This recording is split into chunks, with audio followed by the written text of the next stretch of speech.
जय हिंद साथियों, आप लोग कैसे हैं। उम्मीद करता हूं कि आप लोग बहुत ही बढ़िया होंगे। ठीक है, तो आज की इस वीडियो में हम लोग क्लास ट्वेल्थ का, ठीक है, क्लास ट्वेल्थ के फिलोसफी के सब्जेक्टिव आज हम लोग करने वाले हैं। ठीक है, पांच टॉप वीवीआई सब्जेक्ट इस वीडियो में करने वाले हैं और आपको ये क्रैश कोर्स कराने वाला है। ठीक है, क्रैश कोर्स के रूप में, और बिहार बोर्ड परीक्षा में आपको ये 100% पूछा जाएगा। यहाँ से जो आपको प्यारे साथियों 2025 के बोर्ड परीक्षा में 100% पूछा जाएगा, इसलिए आप लोगों को शुरू से अंत तक बने रहना है। जैसा कि फर्स्ट क्वेश्चन में देख रहे होंगे कि पुरुषार्थ क्या है, ये आपको 2013 में पूछा गया है।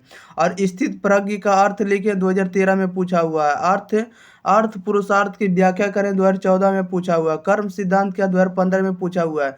धर्म का अर्थ क्या है 2015 2016 दोनों में पूछा गया। ये जो क्वेश्चन है बार बार रिपीट होते हैं परीक्षा में, इसलिए ये सब्जेक्टिव क्वेश्चन आपको फिलोसफी के पढ़ के जाना है, दर्शन शास्त्र के आपको सब्जेक्टिव पढ़ के जाना है। चलिए तो हम लोग स्टार्ट करते हैं।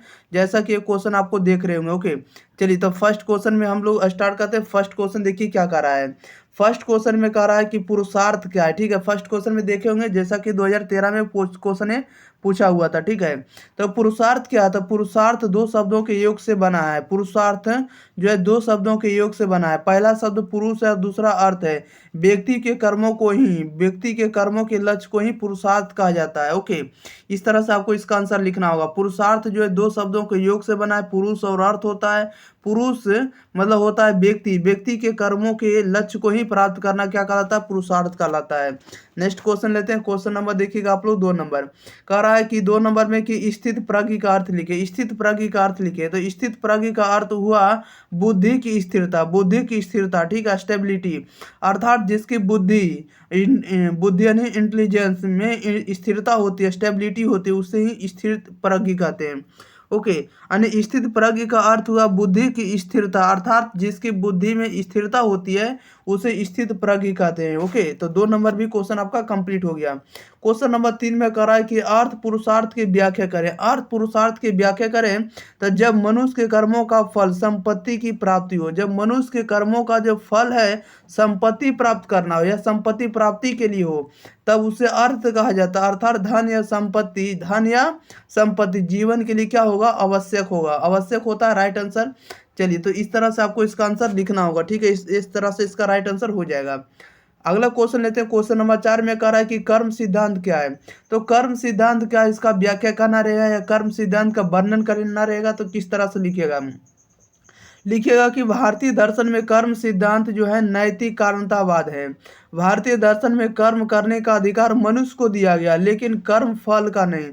मनुष्य जैसा कर्म करता है उसे उसी तरह का फल मिलता है। उसी तरह का क्या मिलता है, फल मिलता है।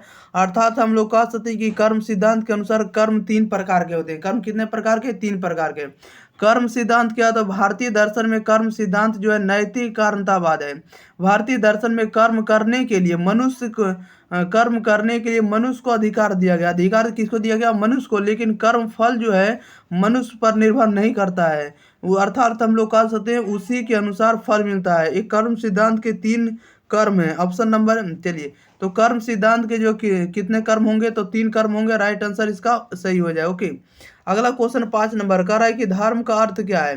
तो धर्म का अर्थ होता है क्या, बताइएगा। तो धर्म शब्द की उत्पत्ति जो है ध्री धातु से हुआ। किस धातु से, तो ध्री धातु से हुआ, जिसका अर्थ होता है धारण करना। ध्री मतलब होता है धारण करना।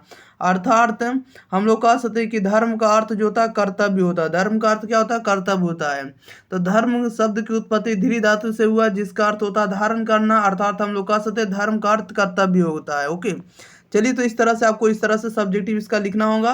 तो आपको 5 क्वेश्चन जो आपको हम बताए, नहीं 10 नंबर आपको यहाँ से आपको पक्के होने वाले हैं। इसको देख लीजिएगा, बार बार आपको फिलोसफी में रिपीट हो रहे हैं। ठीक है, इस तरह से आपको सब्जेक्टिव क्वेश्चन दिए जाएंगे। तो आप लोग बताइएगा कि आपको जो कंटेंट है कैसा लग रहा है। ओके, आप लोग कमेंट बॉक्स में जरूर अपना अपना फीडबैक दें। ओके, मिलते हैं हम लोग अगली वीडियो के साथ। तब तक के लिए thank you for watching this video. धन्यवाद।